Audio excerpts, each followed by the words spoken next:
All right. Hey, what's up, everybody? Andrew Dawson here with Operation for Freedom.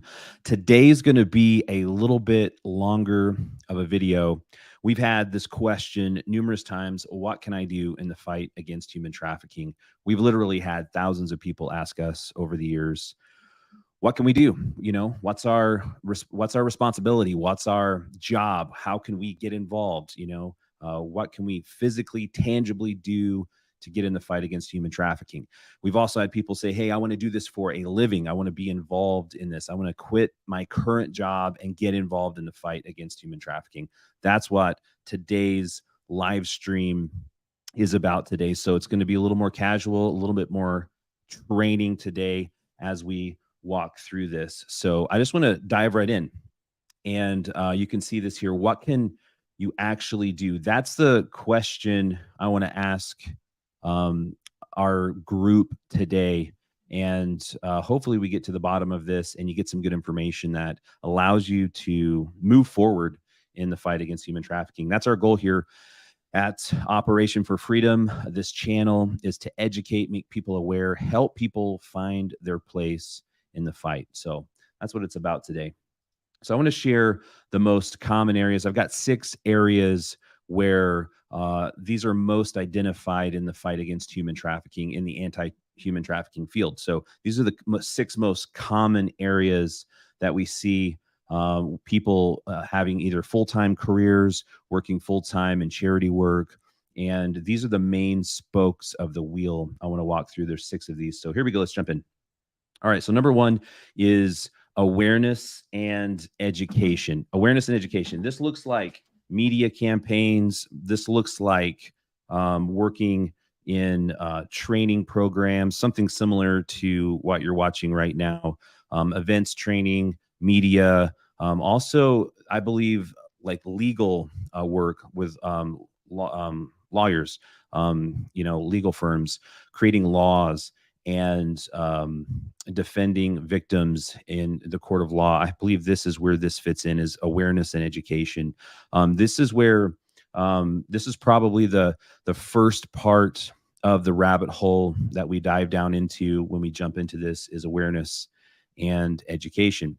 Not just education for those individuals in our communities who maybe we're putting an event on for, but also our personal education, which we'll talk about in the next few minutes. Number 2 is this. It's victim advocacy.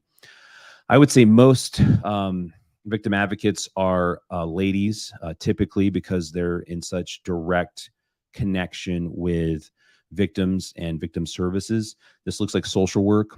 Typically, victim advocates work with local service providers, sometimes with law enforcement, but typically local community organizations that provide services specifically to victims of human trafficking or sexual exploitation. And this comes in many forms. And typically the education process is social work at its basis.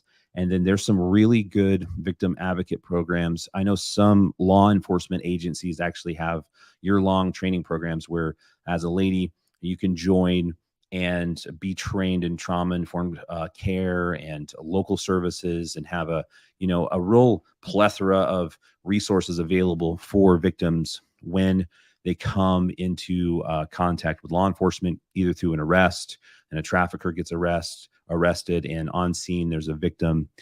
Victim advocates are able to show up.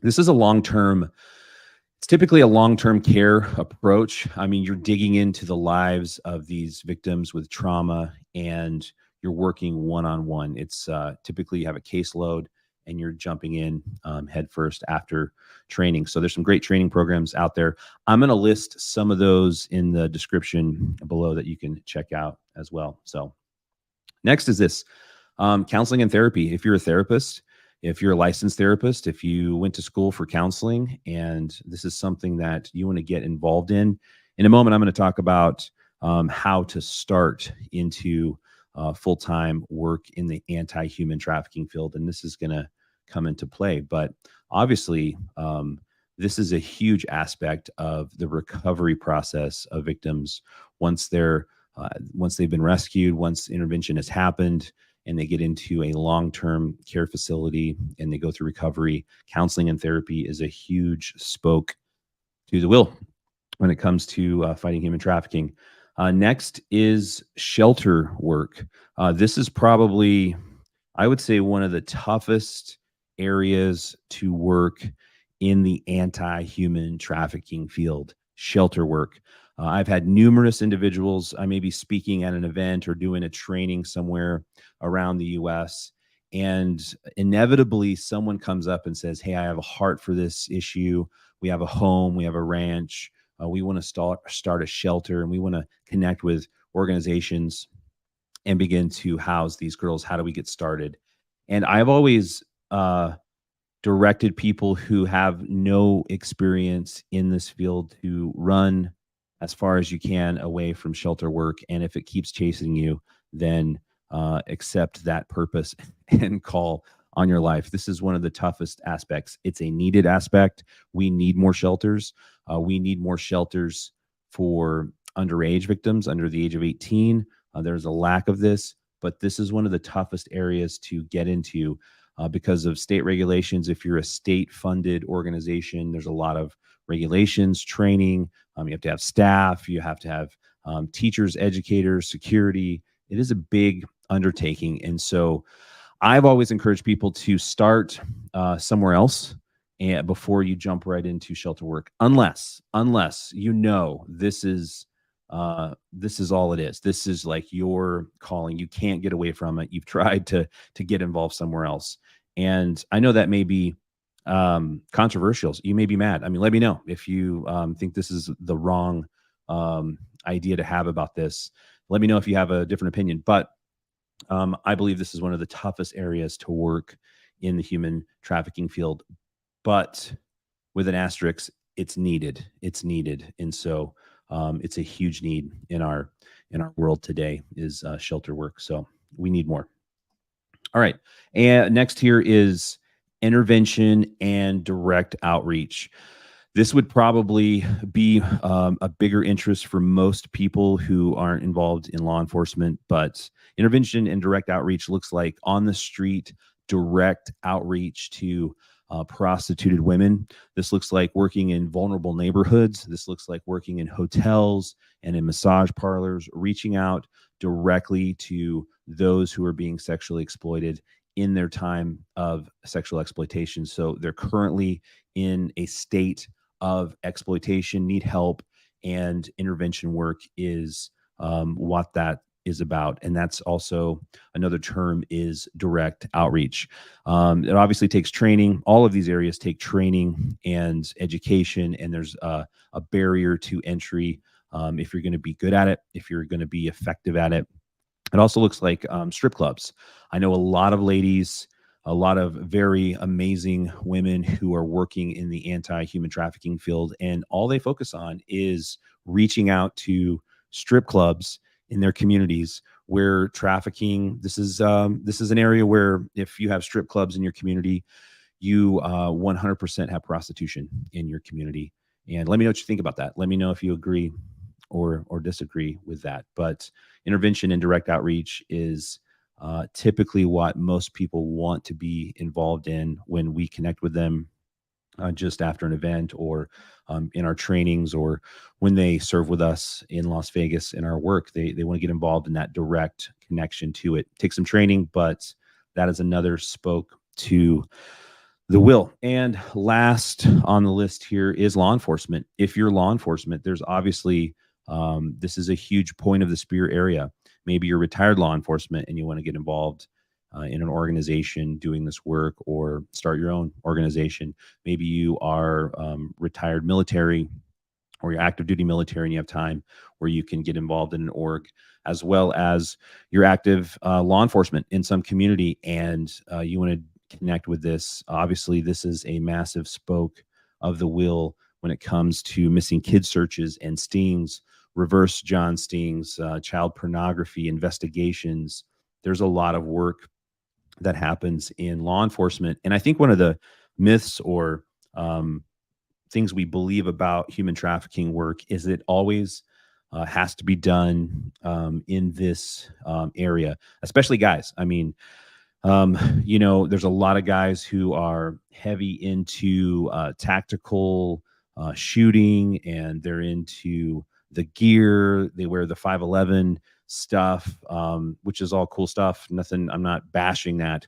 But typically, this is where they're going to focus, and either in an active duty law enforcement position or in a volunteer position with an organization that focuses on this. You see a lot of guys with heavy emphasis in this area.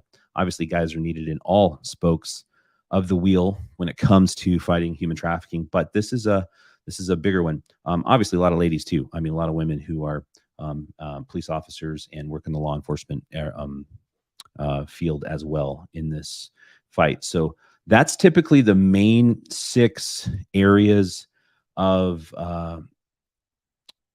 working in the human trafficking field. Those are the 6 main spokes. There's some offshoots of this that you could probably put into one of these 6 categories. But people always ask us, how do we get involved? How do we do this? And I always list off these 6 areas. I say, hey, are you connected in any way in your community to any of these 6 main pillars of the fight against human trafficking? Great areas to get involved, probably the main areas. There may be more. You may have other areas that you would list out separately from these 6.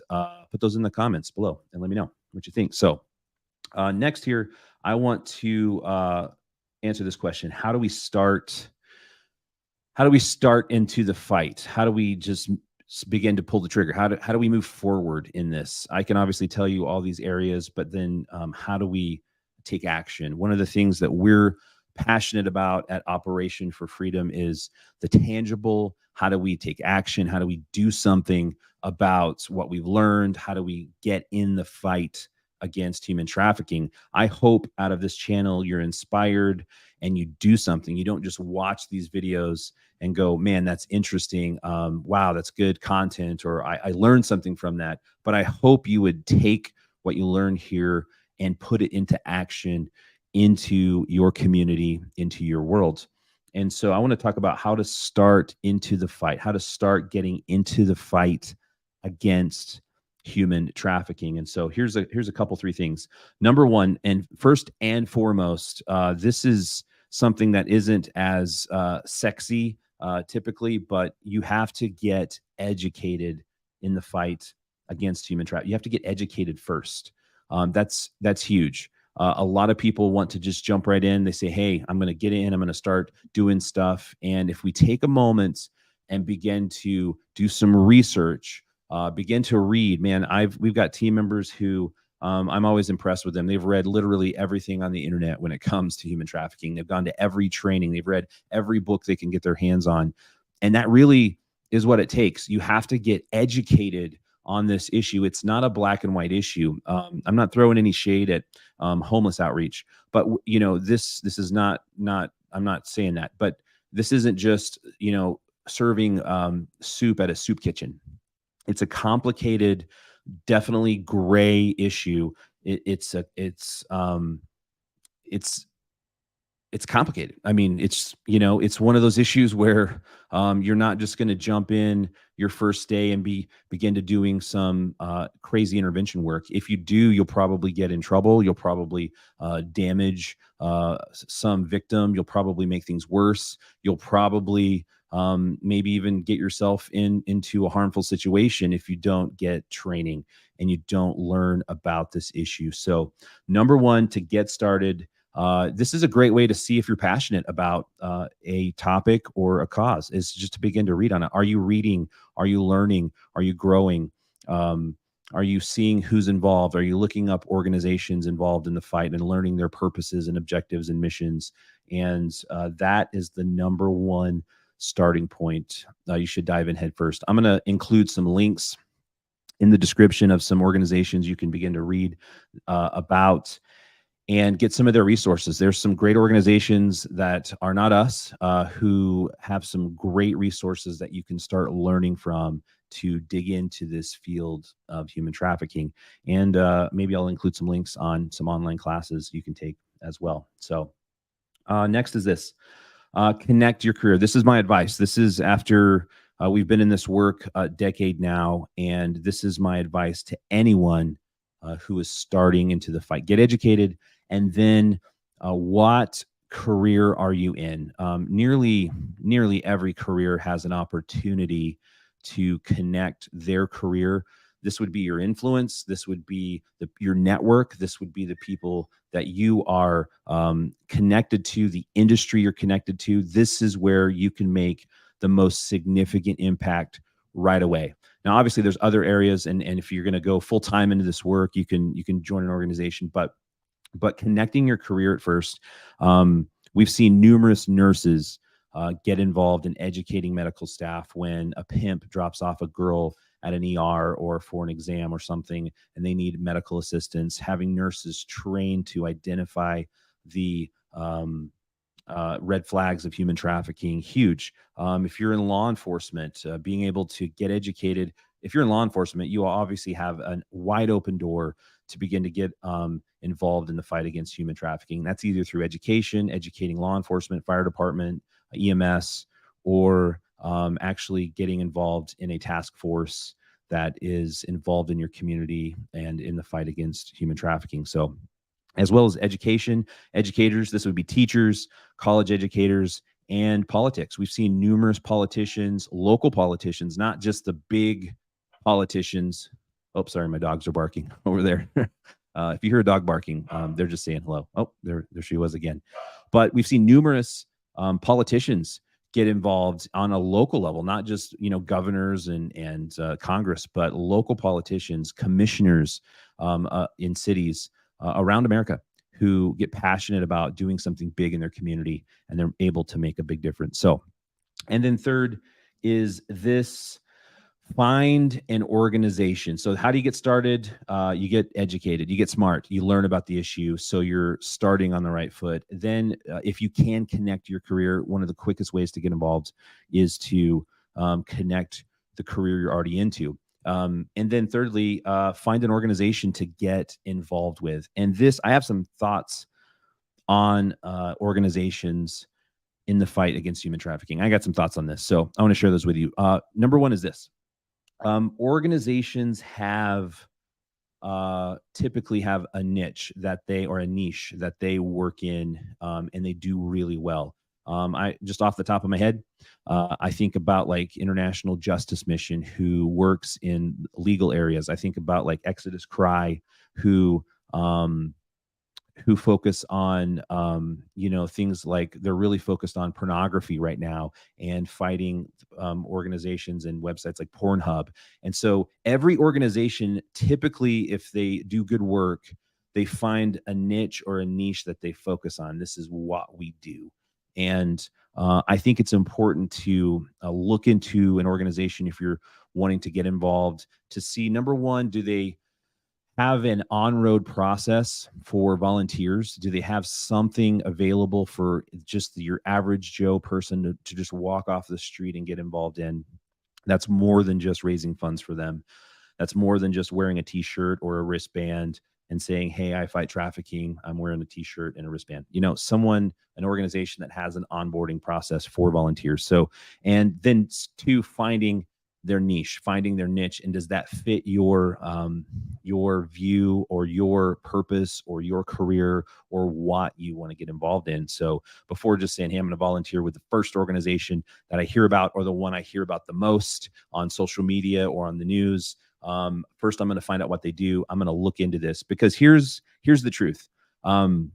There are some great organizations out there that are very small, that are very unknown, that are doing an incredible job in the fight against human trafficking, and they just don't have a budget to market like a lot of other organizations do. So find the organization, find the niche that they're working in, and see if that connects to what your heart wants, what your heart is, what you want to get involved in. Number two, orgs are organizations in the fight against human trafficking typically are hard to volunteer with.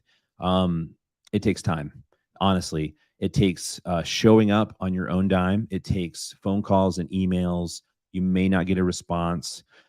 it's just harder to volunteer with a trafficking org because of the training, because of the education. And that goes back to get educated, like get educated, know a little something, step into that first interview or that first outreach or that first connection with an org and begin to share about your experience and show some passion, show some education, show that this is something that's on your heart. All great steps to get you more plugged in. It's hard to volunteer with most organizations because they've got their own crew. They've got their own educated crew who is passionate about the work. And typically, that's a tight knit group of people. And this is my experience over the last 10 years. Most orgs get their people and they move forward and go after the mission that they have. And so, not every organization has a great onboarding process for volunteers. They're just about the work. So, and number 3 is organizations collaborate. And this is a big deal. This is really a big deal. Organizations collaborate and partner because we can't do all of the work all the time, all ourselves. No one single, less than 1% of victims of human trafficking are ever rescued. Millions worldwide, hundreds of thousands, millions in the United States alone. So we can't all do the work. Operation for Freedom can't do everything. So we have a niche, we have a niche that we focus on. And then an organization has to collaborate. They may be a point of the spear organization working with law enforcement, doing rescues and intervention work, pulling girls off the streets, finding missing kids, but they don't have a shelter to run. And so they have to partner with shelters. They have to partner with advocates. They may not have a lot of advocates, so they have to have an advocacy organization come in and work with them. We all have to partner. But the key here is when you volunteer with an organization, when you find an org that you can volunteer with, that you want to volunteer with, is to figure out what they do before collaboration and before partnership. This is so important. I've seen so many nightmares happen with individuals, volunteers, people getting plugged in with organizations just because they heard a speaker speak. People hear our team members or me speak at an organization, they want to get involved. You dig in and it's like, hey, we're not a good fit. You want to do shelter work. You want to be, involved heavily into law enforcement stings. And, they want to get involved with us. And we try to do the best job that we can of plugging people in to an organization that fits where they're called to be. And it really is a calling. It really is a calling. And so identify what they do before collaboration. Literally ask this question before you collaborate, before you partner with other orgs. What do you do? Like, what physically, tangibly thing do you do without a partner organization, without other orgs coming together? And when you find that, that's going to let you know, do I want to volunteer with this organization? I can't emphasize this enough. It's huge.